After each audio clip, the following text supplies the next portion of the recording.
Greetings, avid moviegoers. For those of you who watch CTV, you recognize me as the guy who brings you Popcorn Pick every week. But if you don't watch CTV, what the hell is wrong with you? Anyway, I'm Chris Jacobson, and welcome to a very special year-end edition of Popcorn Pick. In fact, this segment is so special, I can't possibly hope to contain it. I'm breaking out. The movie theater. For over 100 years, people have flocked to places like this.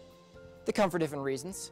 Some to escape, some to have a laugh, some to get scared. But they all come to get lost for a little while in a good story. Wow, that was cheesy. Cut that.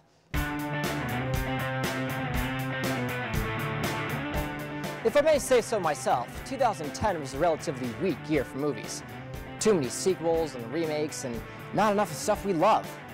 Not to mention, like, everything is in 3D these days. Geez, when is that fad gonna die out? Every time I put on those glasses, I get a headache for hours. Anyway, but naturally a few good movies did sneak through. A few reminded us that some people in Hollywood actually do care about the audience. A few I'd like to see again. And so it is my pleasure to bring you Popcorn Pick's best and worst films of 2010.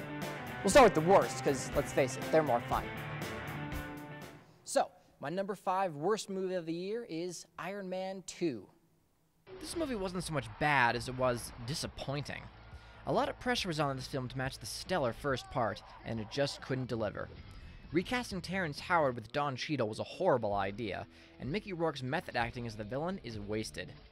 Another great performance from Robert Downey Jr. helps some. At number 4, Robin Hood. For like the 17th Hollywood version of this tale, they cast Russell Crowe and took out every reference to Sherwood Forest and the Merry Men. What we're left with is a mess of a war movie that can't even attempt to be historically accurate. At number 3, surprise, surprise, another sequel, Sex and the City 2. Now, I'm a guy, so I won't bother you with why this 2X chromosomes movie didn't fly with me. But audiences hated it and the film flopped badly.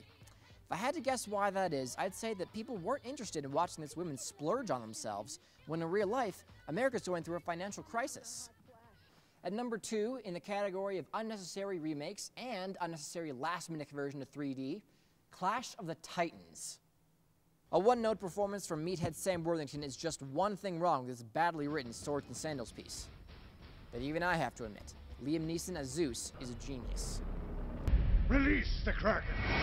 Now, my number 1 pick is sure to be controversial, so before I announce it, let me just say to all of you, I don't care what you think.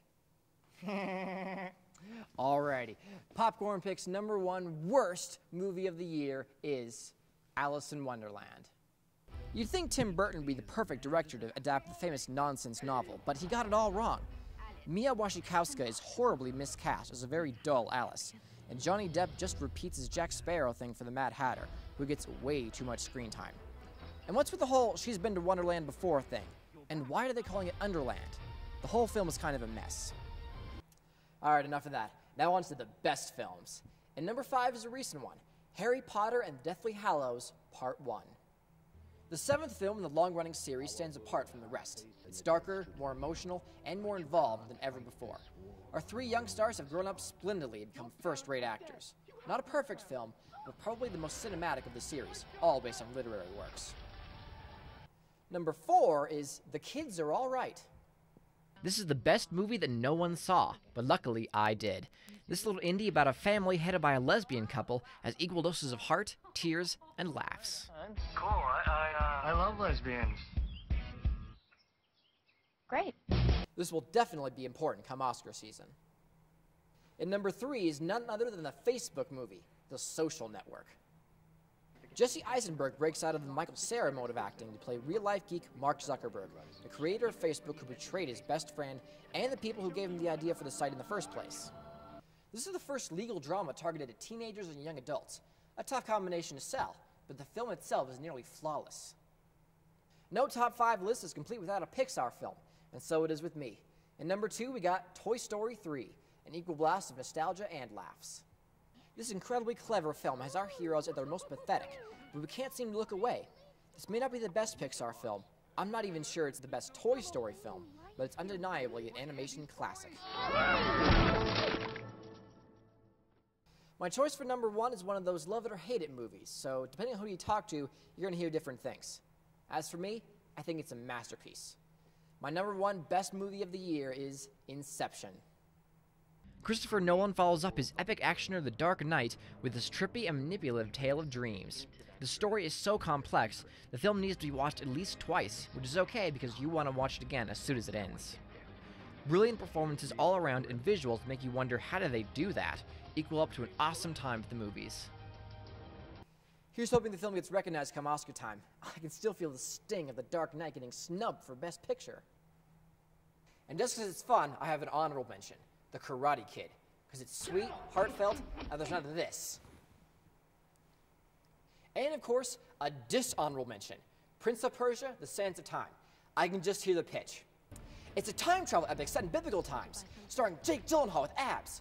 Oh, and it's based on a video game. It'll be great. All right, well, that's the last of my popcorn picks this year. To show my gratitude to all of you, I'd like to sing you a little song I wrote.